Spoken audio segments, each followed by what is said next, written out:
I'm like oversharing when I say this, but I forgot to mention this when I was like recording the entire episode in one go. But this episode is going to have a lot of spoilers. So if you have not seen this movie, I would not advise you to listen to this episode. Also, if you are not of age to be watching this movie, I don't think you are necessarily of age to be listening to this review. And I don't want to get you in trouble with your parents or your guardian, whoever your legal guardian is.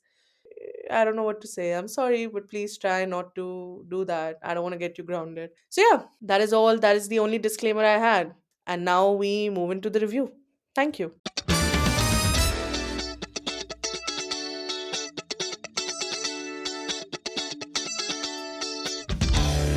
Hello, everybody, and welcome back to another episode of Girl Uninterrupted. My name is Kriti Ghai. As always, I am your host. Today, I'm trying out something a little different, if I'm going to be completely honest. I have never ever reviewed anything on this podcast before, but today I don't know if I'm trying to review this movie. I just had the privilege. Well, I don't know if I had the privilege, but I had the opportunity of watching this movie a little while ago. And I am aware of all the conversations surrounding this film. But there are certain things I noticed which I haven't seen people on social media talk about them, not even read it. So I felt it would be interesting to talk about them. And the film, drum rolls, is Animal by Sandeep Reddy Vanga. Now, I don't think I need to provide context as to what the film is or what it's about because I think you really have to be living under a rock if you don't know what this film is or if you haven't seen all the chatter surrounding the movie. Just a disclaimer, I might say the word interesting many times because I've been told I have the habit of doing that whenever I talk about something that I do find interesting. So I apologize beforehand. I have a limited vocabulary because not all of us can be Shashi Tharoors. Some of us are Chetan Bhagats. So the first thing, and I'm jumping right into it because I don't know what the protocol is for doing a review. My apologies to Rajiv Masand. So the first thing that I noticed when I watched the movie is the inconsistencies in Ranvir J's character, who is the protagonist, because he is depicted by Sandeep Reddy Vanga as the 17, 18-year-old boy who is still in school. He's in high school, but he is willing to shoot up a classroom in his sister's college because there are boys who behaved inappropriately with her. And he is willing to take that action. And he's talking to her about how, we must take action. And only through action will these boys understand. And now you see they will never behave inappropriately with you again. But then the same boy is threatening to slap his wife.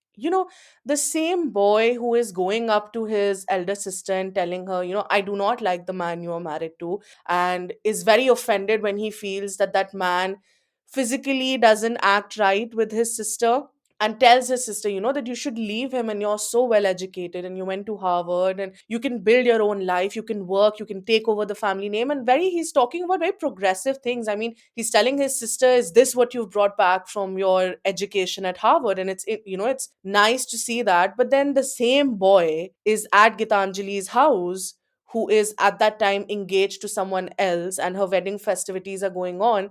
And he's telling her how she should choose an alpha male like him because only an alpha male like him will provide for her without expecting her to go out into the world and provide for him.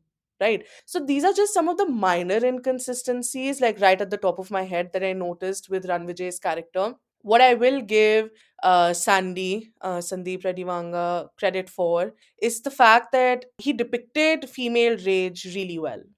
In that confrontation scene, I think it's about like a 5-6 minute scene. I may be mistaken, but that confrontation scene where Gitanjali is at home waiting for Ranvijay to reach so that she can break her Karwa Chauth fast, and he enters and she's hurriedly taking him to the balcony and excitedly talking about how this is her first proper fast for Karwa Chauth and she's so excited to break it. And in the midst of her breaking her fast, Ranvijay confesses, right, that sorry baby girl, I've been cheating on you. Like, I don't know how to say it politely, but like he pretty much says that. And then the rage that we see bubble and burst outside of Gitanjali was honestly so refreshing to see. To see that representation of female rage on Indian celluloid, because I personally feel that when it comes to Hindi cinema, we still don't have enough examples of female rage. And I know there is a lot of global chatter surrounding depiction of female rage in cinema and art and literature, and how much we hate that stereotype of a man doing the worst thing possible and only a single tear drops from a woman's eye because a woman's rage is supposed to be wet and quiet and contained. So it is interesting to see Gitanjali quite literally break that box and spread her rage all over, and she's screaming. And I love the way she asks the question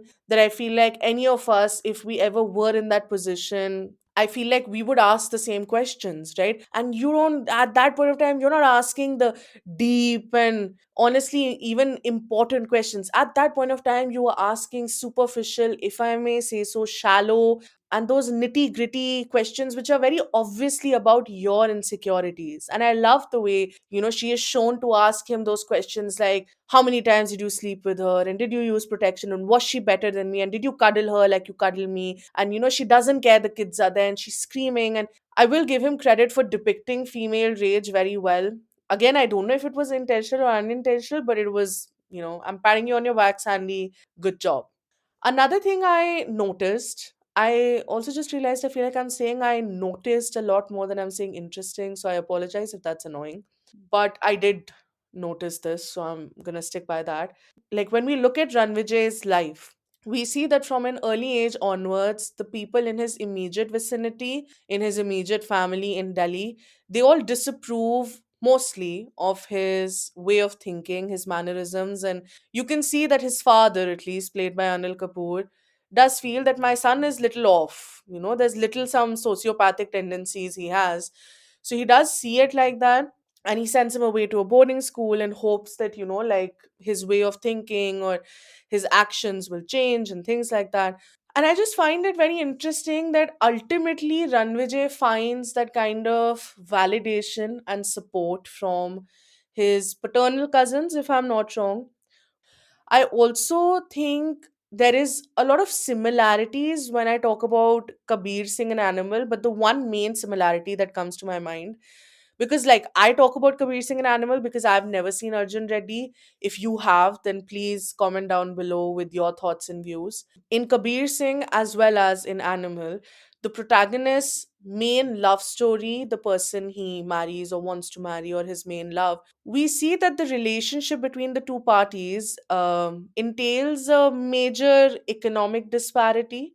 The girl comes usually from a very dignified and educated household, but she doesn't necessarily come from a household which is opulent or extremely privileged, or if I may say this crassly, rich. I think she comes from a humble background, and we see her getting married or getting romantically involved with a boy who comes from, a very privileged background. In Animal's case, so I will definitely say that Ranvijay to seems to come from the top 1% of the country, right? He's at the top of the food chain.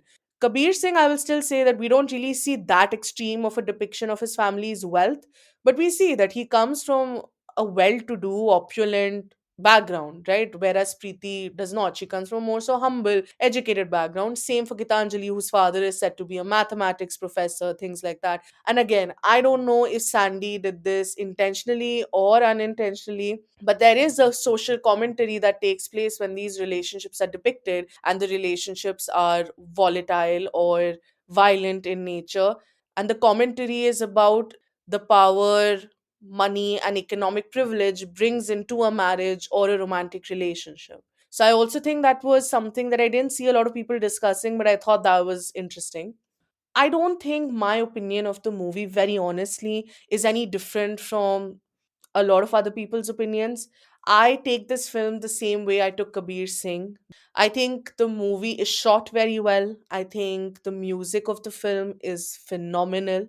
I think the actors have done a banging job. I think this is one of Ranbir Kapoor's best performances. I think Rashmika Mandana was great as Gitanjali. I think Anil Kapoor was so great. So I definitely think the actors did a fab job. I think the director did a fab job, and I felt the same way about Kabir Singh too. But I cannot deny the fact that the film is violent in nature. I cannot deny the fact that the film is misogynistic in nature. The film does promote violence. The film does promote sexism, and the film glorifies sexism and violence more than promoting it. while you do see, like, let's talk about that scene where he shoots up the classroom, the college classroom. While you do have that scene and you do see him having to face the consequences of his actions, his father slaps him, really berates him, sends him away to a boarding school. While that scene is happening, the kind of sound effects and the way it is shot, there is glorification of his actions. And he is, supposed to be misunderstood, quote unquote, and because what he was trying to do was right. So I don't think we can take that away from the movie, very honestly. I know that there is a lot of conversation around the people who are staunch supporters of the movie and do not agree with the critics, and they feel it doesn't make sense to look at a film and start talking about the morality of that film. You must look at a film as just a piece of art. And I do agree with that. I don't think we can ever stop from a particular kind of art existing. I don't think we can ever try to limit art, because I think the minute you try to draw borders around art, it stops being artistic in nature. I don't think you can contain art, limit art. But I also, so while I do understand that all kinds of cinema and all kinds of art will exist in society, I don't think we can deny that it is violent or sexist in nature in the first place. I don't think any kind of justification can override what we can very obviously see when we watch the film, right? I think if I had to sum it up in a line, I would say that when I was watching the movie, I did not feel like I was watching a movie where there was good versus evil. I think I was watching a movie where there was good and evil. And I think overall, I don't think I can categorize this movie as black or white. I think I would categorize it as gray. On a much lighter note, much, this is like the worst segue in the history of this planet. But on a much lighter note, we must talk about Sandy's Twitter interactions. Sandeep Reddy Vanga, who I have affectionately been calling Sandy, and I do, I find his Twitter interactions hilarious because, first of all, same. Same. Literally me when someone tries to criticize anything I do. No, I'm kidding. I'm actually great with constructive criticism. But the funniest for me was Sandy's interaction with Javed Akhtar, because then I did not think it was funny anymore, Sandy. I was genuinely concerned. You can't be out there on the web beefing with Javed Akhtar. That man was capable of convincing all of us that Dirty Disco can be rhymed with San Francisco. It still plays at every party after 1 a.m. when everyone has forgotten that, oh, we must pretend to like Western music and we must pretend to dance to Western music. So we are going to swiftly ignore what Sandy did to Javed Akhtar, because I think deep down even Sandy knows what I did was wrong. But the funniest part of the Twitter beef between the one sided Twitter beef between Sandy and Javed Akhtar is the fact that Javed Akhtar was, in many ways, when he spoke in that interview, or when he spoke about the movie, he sort of spoke in favor of Sandeep Reddy Vanga, because he said, it's not the fault of those 8, 10 people, right? Who have made this movie, who have acted in this movie. It is our fault as an audience. And it is, if I don't even use the word fault, then it is something for us as an audience to analyze, that why are we helping this movie make so many crores? Why has this film, art aside, become the commercial success that it has? So, I mean, I find it really funny that Sandy, you still went ahead and beefed with that man. So, that brings us to the end of the review. And I hope you liked it. And if you did like this review, sort of, I don't know if this actually qualifies as a review, I really do hope you check out the other episodes of The Girl Uninterrupted on YouTube. We will hopefully very soon be available on Spotify once I figure it out, because I'm a little technologically challenged. And if you like this episode, make sure to subscribe to our YouTube channel, leave a comment, and let us know what you think. Do you agree with the things I said? Do you disagree? I am open to all conversations, so let me know. And thank you for listening.